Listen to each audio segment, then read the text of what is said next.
say this. This is your brain. This is Sniper, Path of Vengeance. This is your brain on Sniper, Path of Vengeance.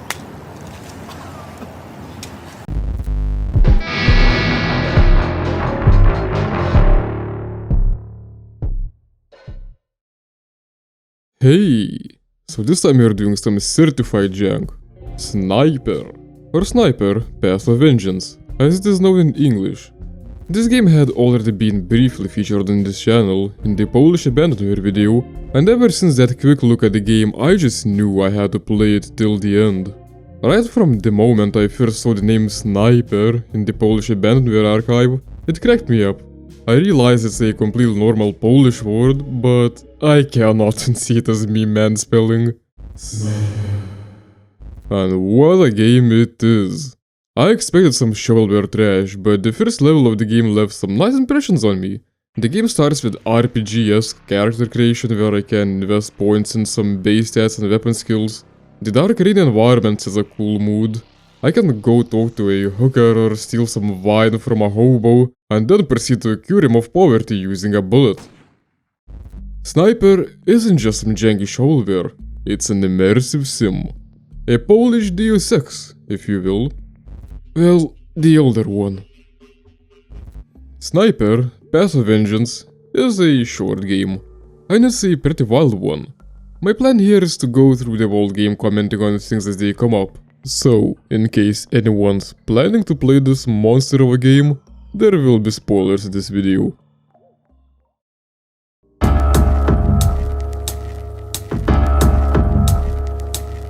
Of course I can only get so far without actually understanding Polish, so I had to track down an English version. The game runs on Elite Tech engine.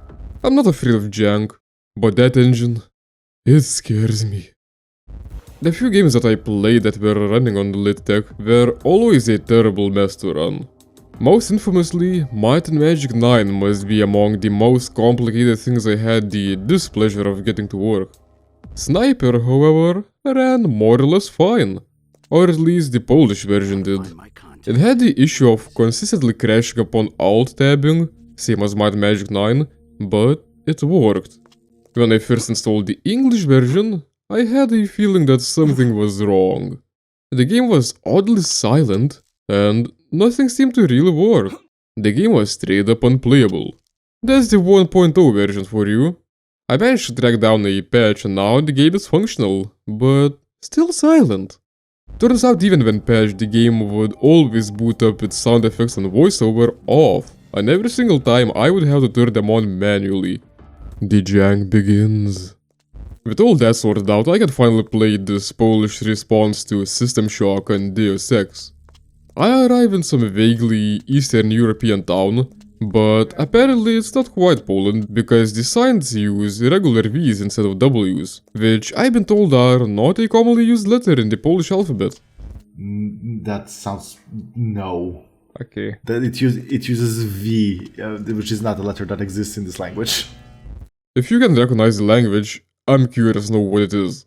After exploring a little, I find this man with an umbrella under a bridge. The umbrella is not exactly necessary there, but I guess that's a sign. It's my contact here to give me a job. My target is a trucker in a red jacket, who was a rat in prison for a reduced sentence. I expected the voice acting to be terrible, not just because Sniper is a lower budget game, but also because I'm playing a translated version. But I actually like it quite a bit. Seems like the smart thing to do if you're facing 10 years as someone's bitch. Anyway, I get a sniper rifle and go hunting. Good hunting, stalker. The first map is pretty small, but that's fine for a tutorial level. I find the dude pretty fast, ice him, as well as several cops, and get my meats out of the crime scene. Oh, I also shoot my contractor just because I can. There aren't any repercussions, and he does a silly dying animation. There is a cop with a sniper rifle on top of the bridge above my car. After being shot, he splatters his blood onto the air, right on the invisible wall. Nice! The game so far is both fairly fun as a game, and has that element of surprise, never being able to predict what's the next janky moment going to be. I get into my car, and a cutscene plays. My character has a suspicion something went wrong. Someone might have ratted him out. Not coincidentally, the police get him, but not before he sandwiches a person between two cars in some of the worst animation I've seen. Wonderful. I go straight to jail and get injected with something. Looks like other prisoners are getting injected too. I have some cereal myself. I'm sorry, kill a score. I move out into the common area where fellow inmates are hanging out and someone briefly mentions them all being zombies. So, buddy, they got you too. We're all zombies here. The plot thickens. Some sort of a zombie virus is being tested here? I don't have much time to take it in, because one of the inmates attacks a guard and all the officers start gunning right at me and only me. I have no choice but to shoot all of them in self-defense. The rest of the inmates remain pretty chill. Nothing can interrupt this weightlifter, for example. I try hitting him, shooting him, no reaction. Well, only the one weak spot left. So now I have to go around the prison shooting every guard there is, pushing buttons and pulling levers to open various doors. I open the prisoner cells too and there's supposed to be a riot going on, but the game fails miserably at portraying that.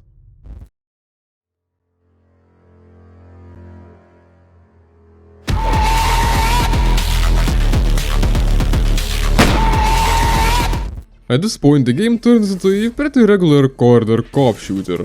I do get some stat points for killing people, but that part is confusing. Aside from health and stamina, which are pretty self-explanatory and were present in the character creation screen, now there is also a strength stat that I have no clue what it does. I'm also not a huge fan of investing skill points into specific weapon skills, especially in the character creation screen when I have no clue what the game or any of the weapons are like. At least weapon skills can automatically increase through usage. What do these skills actually affect is a deep mystery to everyone. There is no noticeable difference in improving the weapon skills. Eventually I pick up a shotgun from one of the guards and it has the fakest light reflections on this strange chrome barrel. I actually like the shotgun quite a bit because you can actually use it effectively from pretty far away. I don't like this video game trope of shotguns being ineffective at anything further than point blank range due to bullet spread, because it's simply not true. I use the shotgun to shoot a rat. I cannot shoot a cockroach though. After countless of samey looking corridors, I'm forced to climb into a vent and deal with the prison's rat problem. Seriously, there are a lot of rats in this game. Special forces move in and I take a submachine gun from them. Please don't ask me to actually name the guns, I know next to nothing about them. Medieval weapons, however. Anyway, the SMG has an insane fire rate. Not that fun with fairly scarce ammo. I'm not sure if that's an issue that appears due to the game running on a too fast computer or not, but I have to bear with it.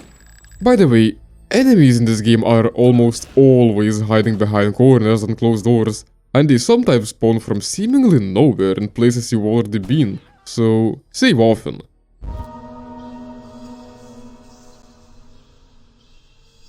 Their AI, however, I don't know at what point you can call it artificial intelligence, because there doesn't seem to be any. The enemies seem to behave ever so slightly differently depending on the enemy type, the main difference being a somewhat different strafing pattern. But none of the enemies seem to chase the player properly, nor can they open doors, let alone perform any tactical maneuvers. At the end of this long prison section, I get out in a bus that bleeds. I think I just violated someone from a bootleg Cars movie. The horrors aside, I'm a free man again. I end up in some back alley and the main character mentions something about meeting his agent Jack. Now that got awkward in my first playthrough and I didn't even register what had even happened. You see, talking to people only seemed to be a thing in the very first level, where the devs tried showcasing what they're aiming for with this game. However, the rest of the game requires the player to shoot anything that moves, and quick. Another element of the enemy's AI being rather terrible is the way they shoot. They're pretty accurate, and their reaction time can be faster than the players, a lot of the time. Snipers can even one-shot you without you even realizing they're there. The sniper thing is realistic in a way, but it doesn't contribute well to the game's mechanics. Besides, I was already killing everyone because it's funny. Anyway, I open a door, see a person, and instinctively shoot him. The game has no repercussions for killing friendly quest NPCs, so I never thought much of it. Turns out it was my pal Jack. Oops. Jack is supposed to tell that our contract, the man with the umbrella who likely set us up, was in cahoots with the town's mayor. There's some strong and lethal new drug on the streets, and that there are gang wars going on. Time to pay a visit to the mayor. It's a bit odd how the gang members that oppose me seem to be working together with the cops, staying in the same buildings, but I guess they both might be loyal to the corrupt mayor. Also, a quick thing about the soundtrack of this game. It's pretty moody. I like it.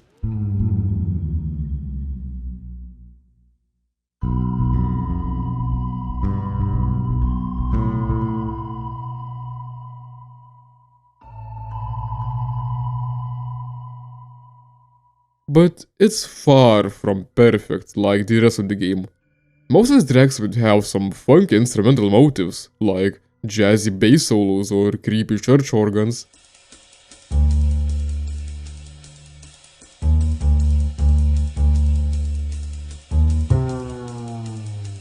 And those tracks would go places, but they would never arrive.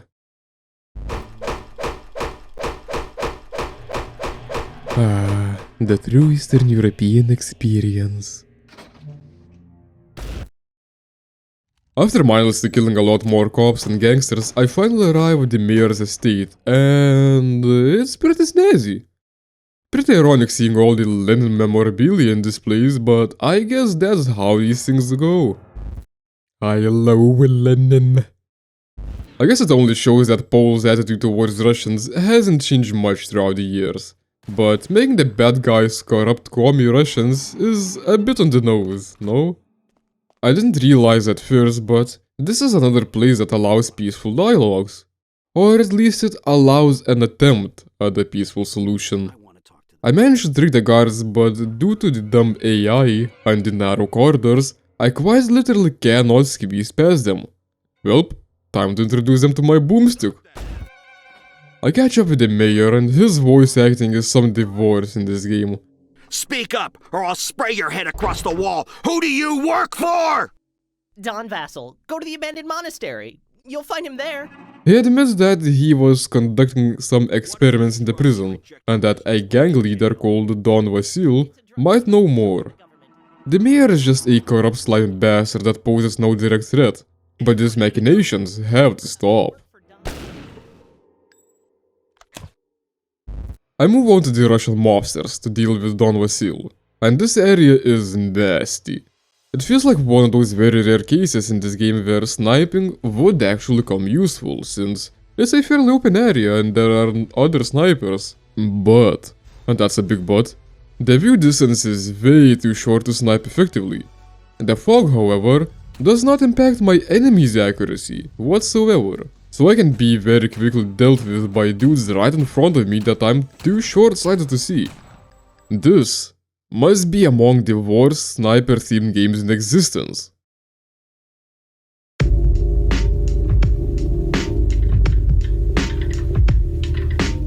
At this point you might think that this game looks like simply yet another discount bin shooter. Nothing even near Deus Ex, and I would agree, but this is a rabbit hole. Or rather, red hole, that goes places. A lot of the complaints I see about Sniper Path of Vengeance is that it barely even gets the player to use the sniper rifle. It's mostly a simple corridor shooter. Well, what if I told you the title Sniper was forced onto the game close to the end of this production by the publisher? Sniper's publisher, Psycat, had originally made a deal with a different developer studio called Inca Gold, who failed to make the game before the deadline. The name doesn't tell me much, but let's see what they actually did manage to make. Midnight Racing, Dark Vampires... Wait. This looks familiar. Oh no. I'm getting Vietnam flashbacks again. I never knew the English title, but I would recognize these screenshots anywhere. W.a.r, soldiers, or as I knew it in Lithuanian, mes buvome kariai, is likely to this day the worst video game I had played in my entire life. I streamed the whole game several years back, and it broke me. I had to just lie down and stare into the ceiling with dead eyes, doing nothing else, thinking nothing else, for a good hour. Maybe SNAJPER letting Inca Gold go was a catastrophe avoided.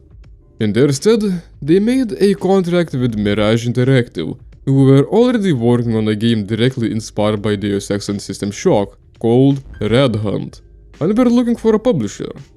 It was supposed to be an FPS with RPG elements and a non-linear story, which sounds pretty great on paper. SNAJPER still wanted a sniping game though. Maybe they didn't want the licensing money for securing the title Sniper to go to waste or something, so their main requirement for Red Hunt was to rename it to SNAJPER and to incorporate some more sniping into the game. So the current SNAJPER wasn't even supposed to be a sniping game. There isn't really any straightforward evidence that that's exactly how things happened, but the time seems to check out. And I had found some magazine articles about Red Hunt, just some promotional previews, and the screenshots included look exactly the same as what SNAJPER turned out to be. I had found another interview about Red Hunt, and it turns out it's not even the first time it underwent a title change. Originally the game was called 9, but the developers rightfully decided that it was too generic of a name, that's absolutely terrible for search engines.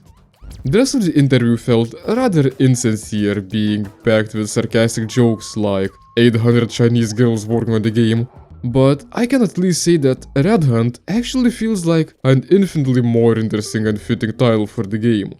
It makes sense plot-wise, since the whole game we are actually hunting the person who ratted us out and got us into prison. And it also explains the surreal amount of rats in this game. When I first decided to review this game, I only did so for the laughs, never expecting it to have such a wild origin story, but here we are. Oh, and the machine translation is whitewashing Poland. I guess it's time to return to the actual game.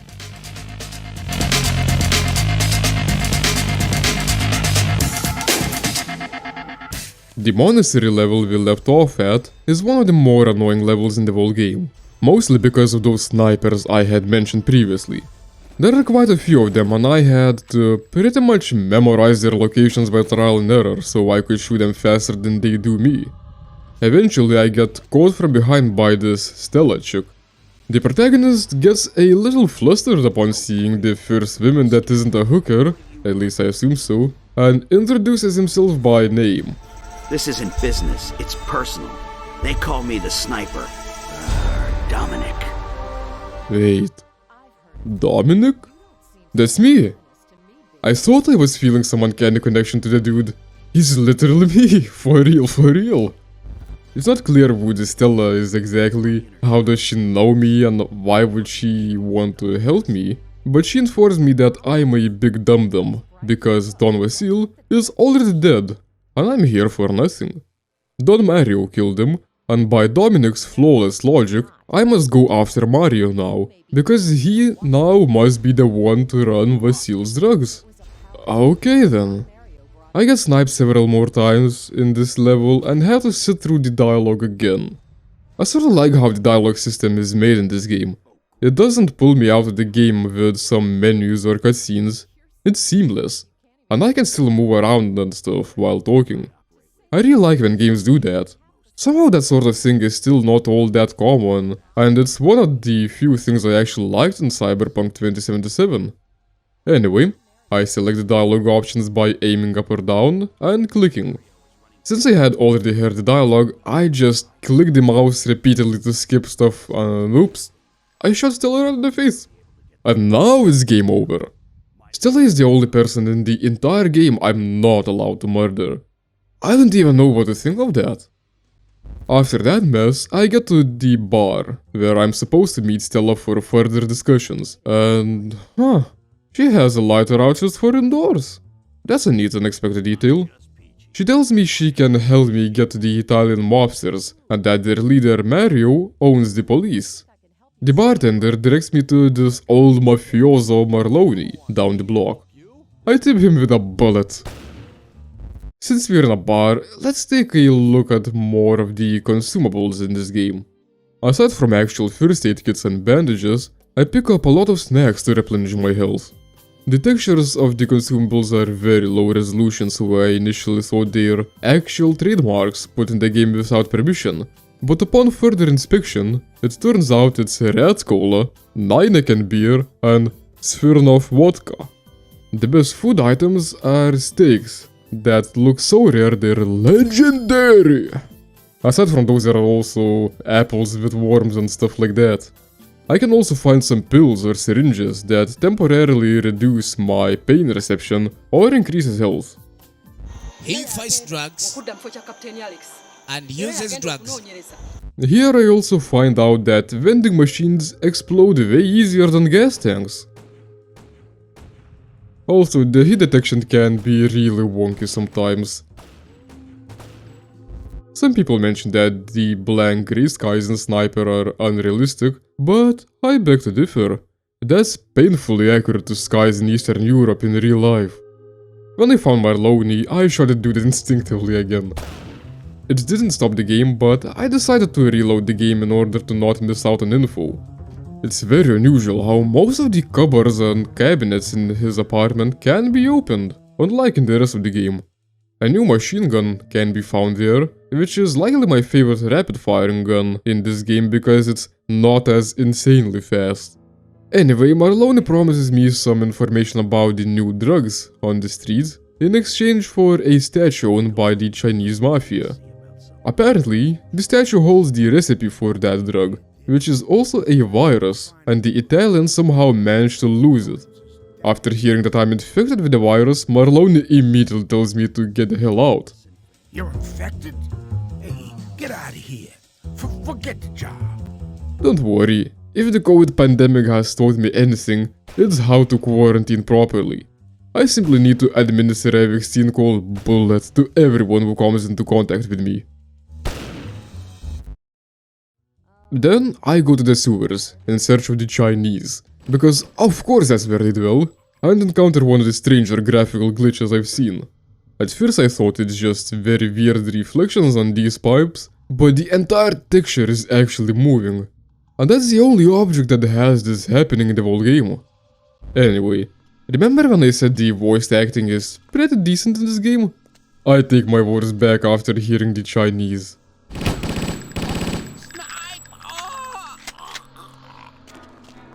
Actually, what's even going on in this town?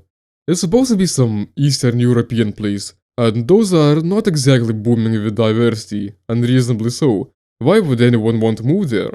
But aside from the locals, there are large Russian, Italian, and Chinese communities. What? The sewer section is exactly what you would expect, not much to say about it. There is a tiny jumping puzzle. Eventually I make my way to a Chinese temple that I have no clue what it is doing there, but it has some Shadow Warrior type jumps playing. The level is not the absolute worst on its own, but it feels very out of place in this game. It looks like it's supposed to be some sort of a boss fight level, and it does feel like one more or less. There seem to be more enemies and more open areas.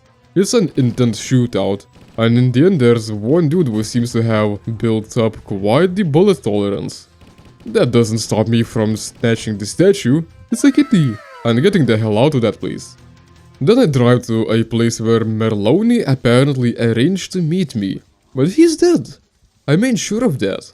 Even if I hadn't shot him, that sounds like a continuity error because he previously told me to stay away and forget about the job upon hearing that I'm infected.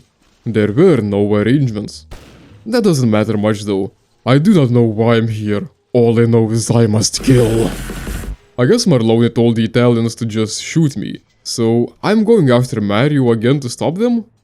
Wait, I did some digging through the game's files, and it looks like Marloni was supposed to reveal Mario's plans of turning me into his own super soldier in the prison.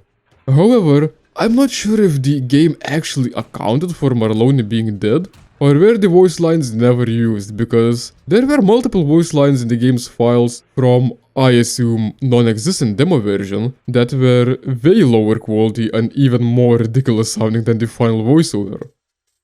Please, don't kill me. I'll tell you everything. Go to McDonald's, fancy pants. I'll eat you like a Wiener Schnitzel.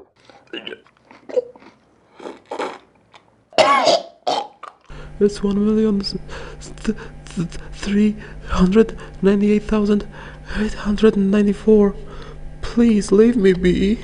Hey, when you get your gun out here in a full version, I'll shoot your head off. Back to the game itself. I go through some confusing factories and parking lots. The parking lots are actually the one place where sniping seems viable. They're wide and they're open. There are other dudes with sniper rifles on the other end, so better deal with them quickly. An underground parking lot normally doesn't sound like a typical sniping location, but it is in Sniper. Through the parking lots I get to a closed shopping mall, and the ads there really capture my attention. There's Abibas, Jewish meat, domestic violence against men prevention. Devs sure enjoyed being edgy here, but I can't say it's not entertaining. I wasn't even sure where the game was going at this point, so I started goofing around a bit and found a useless speedrun strat. The revolver reload animation takes quite a bit, but the ammo number updates before the animation finishes. So after pressing reload, you can quickly quick save on quick load to skip the animation, since loading the game is way faster. It changes the camera position though, so it can take a bit to reorient yourself, hence why this strat is useless. Before I move on to the last stretch of the game, I want to do another little interlude.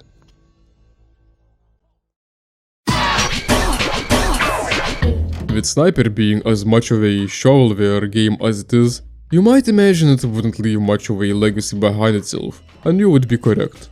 The game was pretty much dead on launch.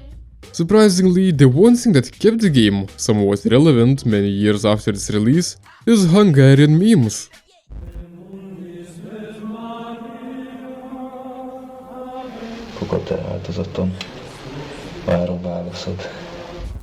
These Hungarian videos about Sniper amassed enough attention that an interview was arranged with the writer and lead programmer of the game, Andrzej Wilewski.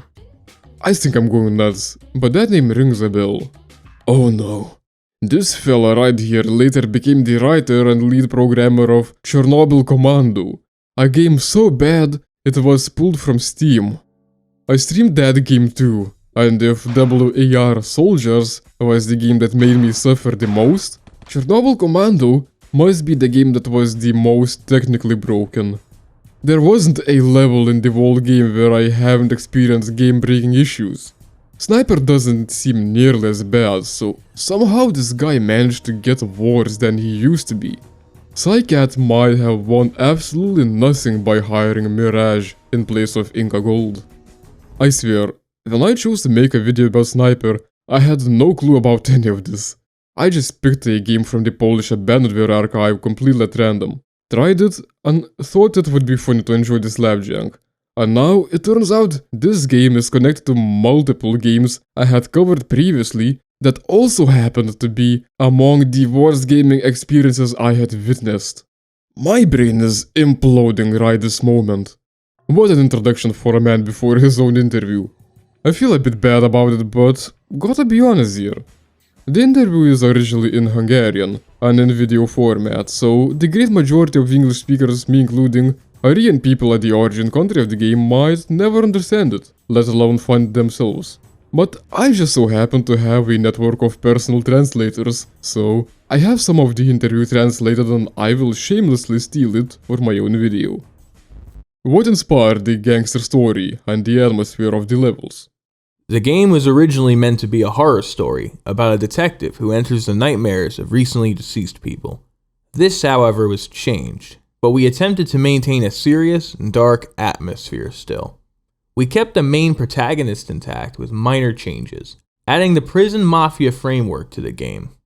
Straight out of the bat, some crazy info I haven't really seen elsewhere.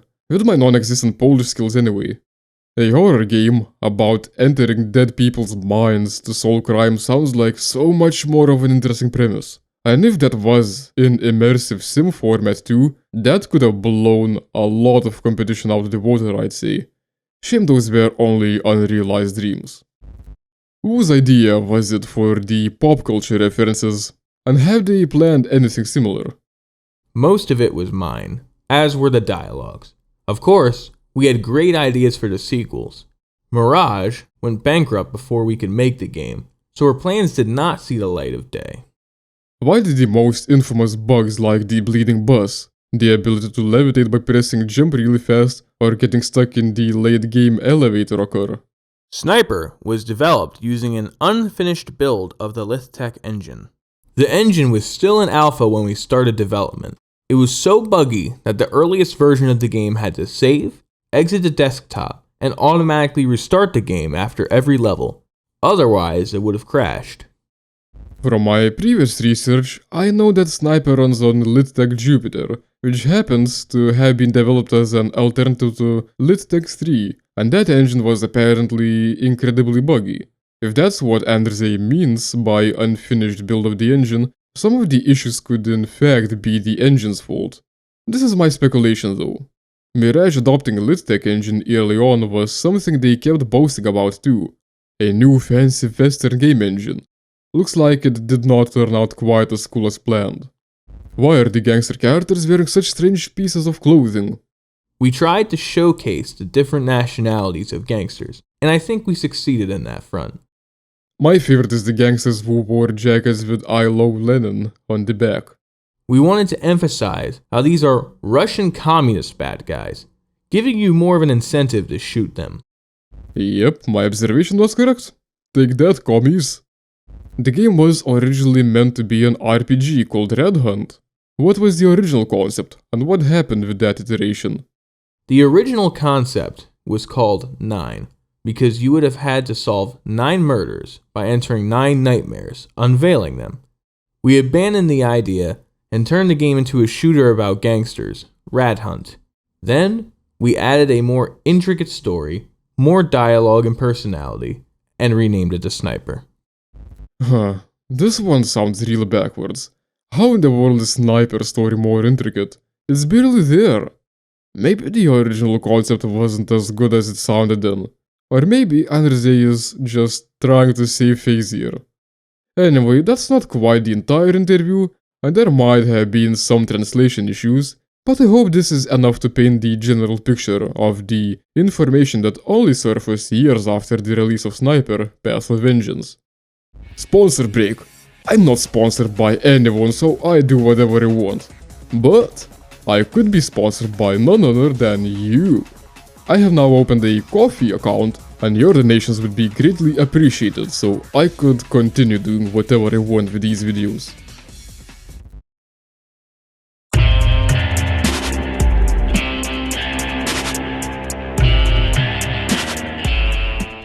It's time for the last levels of the game.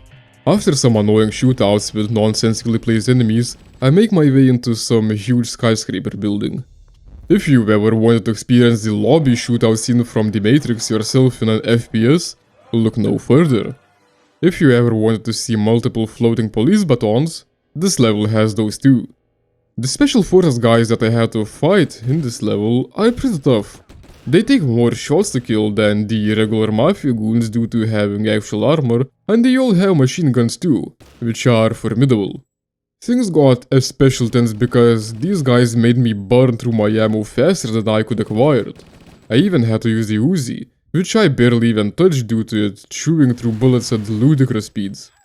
It's the level that comes after the lobby that really got me though. It was this office space. Tight, looping corridors, many doors hiding enemies in ambush, and seemingly infinitely spawning foes. To top things off, I was not only running out of bullets at this point, but healing items too. And it's near impossible to avoid any damage in a direct fight, even in one-on-one in this game, especially against the armored special forces guys. There was only one option left for me. I had to resort to alcohol. I had accumulated quite a lot of it and it heals a bit, but it also makes the camera wobble all over the place. The more I drink, the more and longer it wobbles. I had some painkillers I never needed up until now either. Let's pop a bunch of those too. Drug-fueled murder frenzy time. Sounds cool, doesn't work. I can't aim for shit. Also, I'm either really high, or my laser sight does not come out of my weapon. Anyway, I decided to wait till my alcohol poisoning passes after fully healing up, so I could actually shoot. The timer for the alcohol to leave my system had already gone beyond its maximum value. It took me around 7 minutes of waiting to sober up. Yeah, waiting is not an option with the rate I'm taking damage at. I was beginning to lose hope here. The enemies never seemed to stop coming, and no matter what I tried, I would end up dead. The solution was more simple than I could have hoped though. I didn't really need to kill anyone here. I did not need to do any special objectives. I simply needed to run to the next elevator, because the one I arrived in doesn't go further, or whatever. I didn't think the solution worked however, because I was too drunk to press the elevator button. Next up, fancy green carpet corridors. Same thing, just go for the next elevator. I did not spend a single minute here. Then I get to the lab where the virus is manufactured apparently. Time to massacre those scientists. Stop! Whatever those bastards were doing there, it should not exist. The lab rats are fully bullet resistant. That means my self-quarantine tactic failed, and those rats can spread the plague now, being unsupervised. The world is doomed. I have no clue what sort of building I am really in, because I also run into the police chief here. Don't know if he has a dialogue in store for me, and I never will, because before he can even move his finger, I unload a good bunch of lead into his fat stomach. You're done for, pig. In the corner after the chief's room, Dominic starts yelling something about vengeance, so I can only assume that the end is near. I found Mario. He keeps sending goons and retreating himself. The whole sequence is goofy as heck because Mario just runs around like a headless chicken in a posture of a toddler who refuses to get his diaper changed. But he is also invincible, because it's not yet time for him to die, even if I shoot him a lot and can see him bleed. The chase culminates in a cutscene that you should watch yourselves.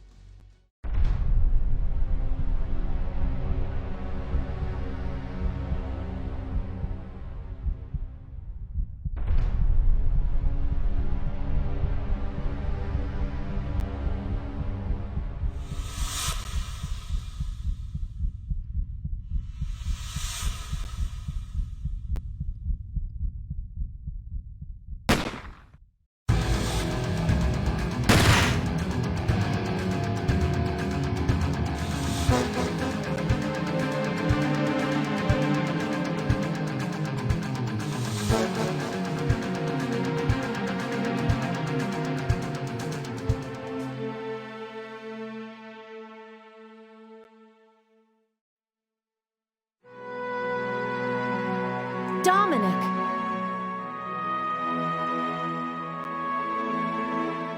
I'll be fine. It's nothing.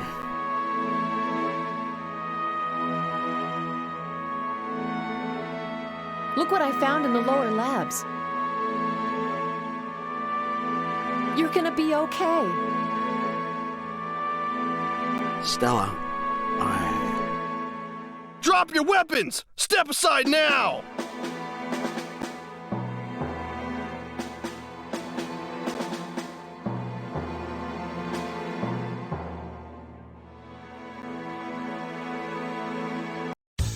After a brief trial, Dominic the Sniper Truleon was acquitted on all counts. It is believed that certain members of the underworld arranged his release. Stella enthusiastically awaited Dominic's release, only to be left cold and alone when he did not show up at their meeting point. After months of searching, the sniper was nowhere to be found. The connections of the 3 crime leaders have never been disclosed, nor even confirmed in public. Have never been disclosed. And that's it. Wow! I have no clue what was up with that finger gun duel or Stella finding an antidote, but very little makes sense. What about the rest of the infected people and all the zombies and stuff? That plot has been thrown out completely midway through. I assume Stella might have been somehow linked to one of the mafia bosses and now she took over all the power? That would be the only reason I could think of for her to help me take out all the other mobsters. Would make sense why I got pulled out of the jail too. I literally killed every gangster, why and how would they arrange my release? And after all that, I just leave Stella on ice. That's actually brutally on character.